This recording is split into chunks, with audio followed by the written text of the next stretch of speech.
ನೀವು ಯಾವತ್ತೂ ಮಾಡಿರದ ಮಸಾಲೆ ಹಾಕಿ ಇವತ್ತು ಮೀನು ಫ್ರೈ ಮಾಡಿದ್ದೇನೆ. ಎಷ್ಟು ಸೂಪರಾಗಿತ್ತು ವರ್ಣಿಸಲು ಪದಗಳೇ ಇಲ್ಲದಷ್ಟು.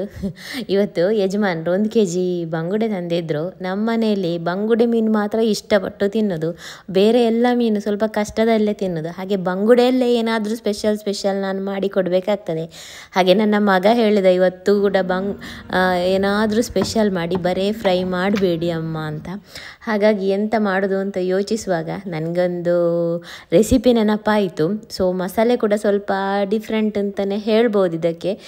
ಹಾಗೆ ಮಸಾಲೆ ಮಾಡಿ ಫ್ರೈ ಮಾಡಿ ಕೊಟ್ಟೆ. ತುಂಬಾ ಖುಷಿ ಆಯಿತು ಯಜಮಾನ್ರಿಗೂ ಹಾಗೆ ಮಗನಿಗೂ. ನನಗೂ ಸಖತ್ ಟೇಸ್ಟ್ ಇತ್ತು. ನಾನು ಮೀನು ಕಟ್ಟೆಲ್ಲ ಮಾಡಿ ಆಯಿತು. 3 ಮೀನು ತೊಗೊಂಡಿದ್ದೇನೆ ಸ್ಪೆಷಲಿ ಫ್ರೈ ಮಾಡಲಿಕ್ಕೆ. ಈಗ ಮಸಾಲೆಗೆ ಇಲ್ಲಿ ಸ್ವಲ್ಪ ಮೆಣಸನ್ನು ಬಿಸಿ ನೀರಲ್ಲಿ ಹಾಕಿಟ್ಟಿದ್ದೇನೆ. ಹಾಗೆಯೇ ಸ್ವಲ್ಪ ಹುಳಿಯನ್ನು ಕೂಡ ನೆನೆಸಿಟ್ಟಿದ್ದೇನೆ. ಈಗ ಒಂದು ಮಿಕ್ಸಿ ಜಾರಿಗೆ ಈ ನೆನೆಸಿಟ್ಟಂಥ ಮೆಣಸು, ಅರ್ಜೆಂಟಿಗೆ ನೆನೆಸದೆ ಕೂಡ ಮಾಡ್ಬೋದು, ನೆನೆಸಿಟ್ಟರೆ ಸ್ವಲ್ಪ ಪೇಸ್ಟ್ ಫೈನಾಗಿ ನೈಸ್ ಆಗ್ತದೆ ಅಂತ ಅಷ್ಟೇ. ಅನಂತರಲ್ಲಿ ಸ್ವಲ್ಪ ಹುಳಿ, 1/4 ಸ್ಪೂನ್ ಅರ್ಧ ಸ್ಪೂನು ಸೋಂಪು ಬಡೆಸೊಪ್ಪು, ಅರಶಿನ, ಉಪ್ಪು, 2 ಎಸಳು ಬೆಳ್ಳುಳ್ಳಿ, ಹಾಗೆಯೇ 1 ತುಂಡು ಶುಂಠಿ, ಸ್ವಲ್ಪ ನೀರು ಹಾಕೊಂಡು ಗ್ರೈಂಡ್ ಮಾಡುವ. ಮಸಾಲೆ ಗ್ರೈಂಡ್ ಆದಮೇಲೆ ಒಂದು ಪ್ಯಾನಿಗೆ ಸ್ವಲ್ಪ ಎಣ್ಣೆ, ಈ ಎಣ್ಣೆಗೆ ಸ್ವಲ್ಪ ಬೆಳ್ಳುಳ್ಳಿಯನ್ನು ಸಣ್ಣದಾಗಿ ಕಟ್ ಮಾಡಿ ಹಾಕ್ತಿದ್ದೇನೆ. ಹಾಗೆ 2 ಕಾಯಿ ಮೆಣಸು, ಸ್ವಲ್ಪ ಕರಿಬೇವು, ನಂತರ ಒಂದು ಮೀಡಿಯಂ ಸೈಜಿದು ಈರುಳ್ಳಿ ಸ್ವಲ್ಪ ಸಣ್ಣದು ಕಟ್ ಮಾಡಿಕೊಂಡು, ಈರುಳ್ಳಿ ಸ್ವಲ್ಪ ಫ್ರೈ ಆದ ನಂತರ 1 ಟೊಮೆಟೊ. ಇಲ್ಲಿ ಟೊಮೆಟೊ ಸಾಫ್ಟ್ ಆದಮೇಲೆ ಇಲ್ಲಿ ಗ್ರೈಂಡ್ ಮಾಡಿಟ್ಟ ಮಸಾಲೆಯಲ್ಲಿ ಒಂದು ಅರ್ಧದಷ್ಟು ಮಸಾಲೆ, ಎಲ್ಲ ಅಲ್ಲ, ಜಸ್ಟ್ ಒಂದು 3-4 ಸ್ಪೂನು ಸಾಕಾಗ್ತದೆ. ಹಾಕಿದನ್ನು ಚೆನ್ನಾಗಿ ಫ್ರೈ ಮಾಡುವ. ಟೊಮೆಟೊ ಸಾಫ್ಟ್ ಆಗಬೇಕು. ನಂತರ ಈ ಮಸಾಲೆ ಎಲ್ಲ ಸ್ವಲ್ಪ ಬೇಯಬೇಕು. ನಾನಿಲ್ಲಿ ಟೊಮೆಟೊ ಸಾಫ್ಟ್ ಆಗಿ ಉಪ್ಪು ಹಾಕಲಿಲ್ಲ, ಯಾಕಂದರೆ ಮಸಾಲೆಗೆ ಉಪ್ಪು ಕಡಕ್ಕಾಗಿ ಹಾಕಿದ್ದೇನೆ ಅಂತ. ಈ ಮಸಾಲೆಯನ್ನು ಫ್ರೈ ಮಾಡೋದೊಂದು ಒಳ್ಳೆಯದು.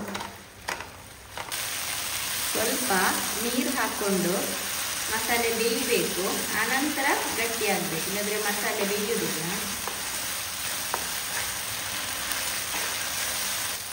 ಮಸಾಲೆ ಒಳ್ಳೆ ಬೆಂದು ಗಟ್ಟಿ ಆಯಿತು ನೋಡಿ, ಸಾಕಿಷ್ಟು. ಗ್ಯಾಸ್ ಆಫ್ ಮಾಡುವ, ತಣ್ಣಗಾಗಲಿ.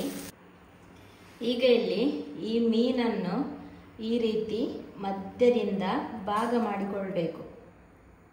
ಈ ರೀತಿ ಇದರ ಹೊಟ್ಟೆ ಉಂಟಲ್ಲ, ಅಲ್ಲಿಂದ ಈ ರೀತಿ ಚಾಕು ಹಾಕಿ ಈ ರೀತಿ ಭಾಗ ಮಾಡಬೇಕು.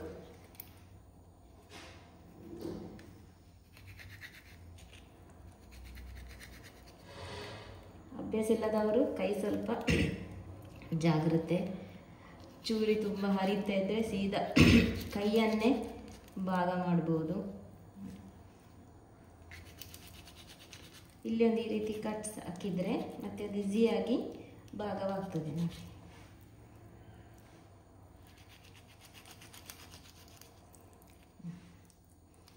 ಹೀಗೆ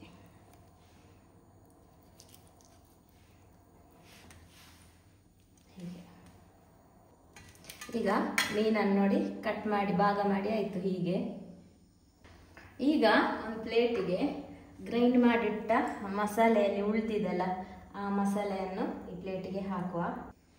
ಈಗ ಇಲ್ಲಿ ಈ ಭಾಗ ಮಾಡಿದಂಥ ಮೀನನ್ನು ಈ ಪ್ಲೇಟಲ್ಲಿ ಇಟ್ಟು ಇಲ್ಲಿ ನಾವು ಫ್ರೈ ಮಾಡಿ ತಣ್ಣಗಾದಂಥ ಮಸಾಲೆಯನ್ನು ಇದಕ್ಕೆ ಮಧ್ಯಕ್ಕೆ ಸೇರಿಸುವ.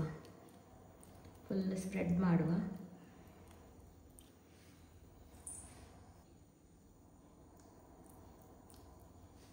ಸ್ಪ್ರೆಡ್ ಮಾಡಿ ಇದನ್ನು ಮುಚ್ಚಿ ಈ ಮಸಾಲೆಯನ್ನು ಮೇಲಿಂದ ಹಚ್ಚುವ.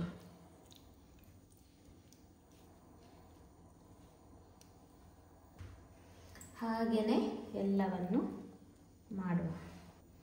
ಬೇಕಾದರೆ ಇದನ್ನು ಮಸಾಲೆ ಹೊರಗೆ ಬರದಂತೆ ಕಟ್ಟಬಹುದು, ನಾನಿಲ್ಲಿ ಕಟ್ಟುವುದಿಲ್ಲ.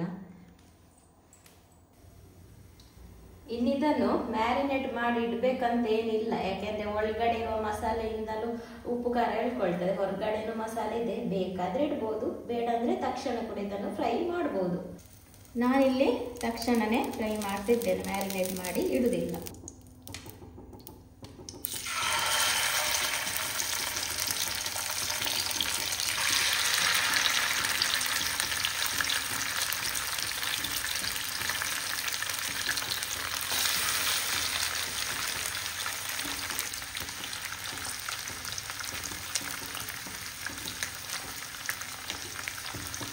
ಈ ಟೊಮೆಟೊ ಎಲ್ಲ ಹಾಕಿರ್ತೇವಲ್ಲ ಒಳಗಿಂದ ಮಸಾಲೆ, ಅದೊಳ್ಳೆ ಒಂಥರ ಉಪ್ಪು ಖಾರ ಒಂಥರ ಸ್ವೀಟ್ನೆಸ್ ಹುಳಿ ಎಲ್ಲನೂ ಬ್ಯಾಲೆನ್ಸ್ ಆಗಿರ್ತದೆ. ಈ ಹೊರಗಡೆ ಇರುವ ಮಸಾಲೆ ಉಂಟಲ್ಲ, ಇದರಲ್ಲಿ ಹುಳಿ ಮತ್ತು ಖಾರ ಉಪ್ಪು ಅಷ್ಟೇ. ಆ ಟೊಮೆಟೊದ ಸ್ವೀಟ್ನೆಸ್, ನೀರುಳ್ಳಿಯ ಸ್ವೀಟ್ನೆಸ್ ಇರುವುದಿಲ್ಲಲ್ಲ, ತುಂಬ ಸೂಪರ್ ಆಗ್ತದೆ.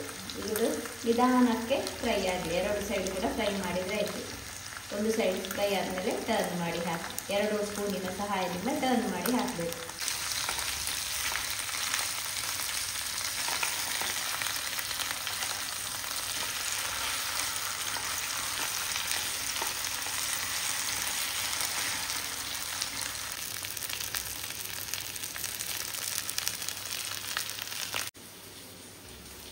ನೋಡಿ, ಒಳಗಿಂದ ಮಸಾಲೆ ಸ್ವಲ್ಪನೂ ಹೊರಗೆ ಬರಲಿಲ್ಲ, ಒಳಗೇನೆ ಸ್ಟಫ್ ಆಗಿದೆ. ಮಸಾಲೆ ಗಟ್ಟಿ ಆಗಬೇಕು. ಮಸಾಲೆ ನೀರಾಗಿದ್ದರೆ, ಟೊಮೆಟೊ ಈರುಳ್ಳಿ ಎಲ್ಲ ಹಾಕ್ತೇವಲ್ಲ, ನೀರಾಗಿ ಇಳಿದು ಹೋಗ್ಬೋದು. ಮತ್ತು ಉಳಿದ ಮಸಾಲವನ್ನೆಲ್ಲ ನಾನು ಫ್ರೈ ಮಾಡಿ ನೋಡಿ ಮೀನಿನ ಮೇಲೆ ಹೀಗೆ ಹಾಕಿಬಿಟ್ಟಿದ್ದೇನೆ. ನೋಡಲಿಕ್ಕೆ ಎಷ್ಟು ಸೂಪರ್ ಆಗಿದೆ ಅಂದರೆ, ಹೊರಗಡೆಯ ಮಸಾಲ ಖಾರ, ಒಳಗಡೆಯ ಮಸಾಲ ಸ್ವಲ್ಪ ಟೊಮೆಟೊ ಈರುಳ್ಳಿಯ ಸ್ವೀಟ್ನೆಸ್. ಈಗ ಯಜಮಾನರಿಗೆ ಕೊಂಡೋಗಿ ಕೊಡುವ, ಅವರ ರಿಯಾಕ್ಷನ್, ಅವರು ಹೇಗೆ ತಿಂತಾರೆ, ಆ ಒಳಗಿದು ಸ್ಟಫ್ ಮಾಡಿದ್ದು ನೋಡ್ತಾರೆ ಇಲ್ವಾ ಅಂತೆಲ್ಲ ನೋಡುವ. ಬನ್ನಿ.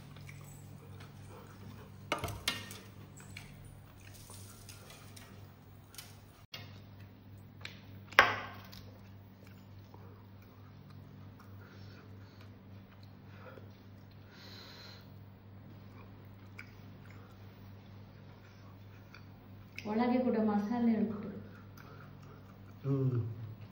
ಸೂಪರ್, ಭಾಳ ಚೆನ್ನಾಗಿದೆ. ಒಳ್ಳೆ ಊಟ ಸೇರ್ತದೆ. ನೀವು ಸಹ ಹೀಗೆ ಟ್ರೈ ಮಾಡಿ. ಬೆಚ್ಚು ಆಪೋಸಿಟ್ ಒಳ್ಳೆದುಂಟಾ?